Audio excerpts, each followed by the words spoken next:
Thrust लॅबमध्ये FPVचा course आहे. तो कोर्स 10 दिवसाचा आहे. पहिल्या दिवशी आपण FPVचे कंपोनेंट्स काय असतात, बेसिकली FPV बनतो कसा ह्याच्याबद्दल माहिती घेणार आहोत. डिफरंट टाइप्स ऑफ FPV कसे असतात, किती इंचाचे FPV असतात, कुठल्या FPVचा काय काय रोल असतो, हे आपण पहिल्या दिवशी शिकणार आहोत. त्याच्यानंतर DGCAचे काय रूल्स आहेत, इंडियामध्ये DGCA एव्हिएशन कंट्रोल जे करते त्यांचे रूल्स काय आहेत, मग तुम्ही हे कुठं उडू शकता, कुठं नाही उडू शकत, हे जर आपण सगळं तुम्हाला फर्स्ट डे सांगणार आहे.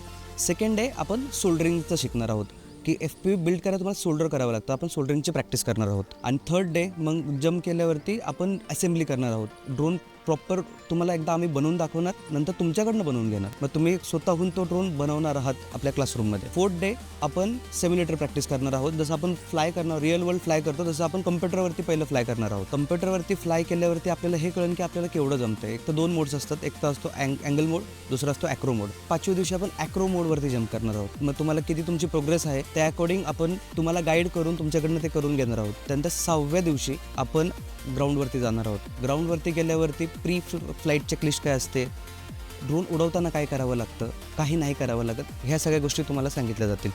त्यानंतर FPVचं मग तुम्ही पहिली फ्लाईट तुम्ही 6व्या दिवशी घेसाल आणि 6व्या दिवसापासून ते 10व्या दिवसापर्यंत हे तुमचं FPVचं आउटडोर ट्रेनिंग असेल. बेसिकली तुम्ही अँगल मोडवरनं ॲक्रो मोडवरती कधी शिफ्ट होता. शेवटच्या दिवशी तुम्ही केवढे शिकले आहात हे आपण बघणार आहोत की तुमची प्रोग्रेस काय आहे एवढ्या दिवसांमध्ये. आपला हा शेवटचा दिवस असेल, तर त्या दिवशी आपण तुमची प्रोग्रेस बघणार आहोत की तुम्ही डे 6 पासून डे 10 पर्यंत तुम्ही फ्लाईंगमध्ये कुठपर्यंत गेलेला आहात आणि सगळं आपलं एंड ऑफ द डेला तुम्हाला सर्टिफिकेट भेटेल.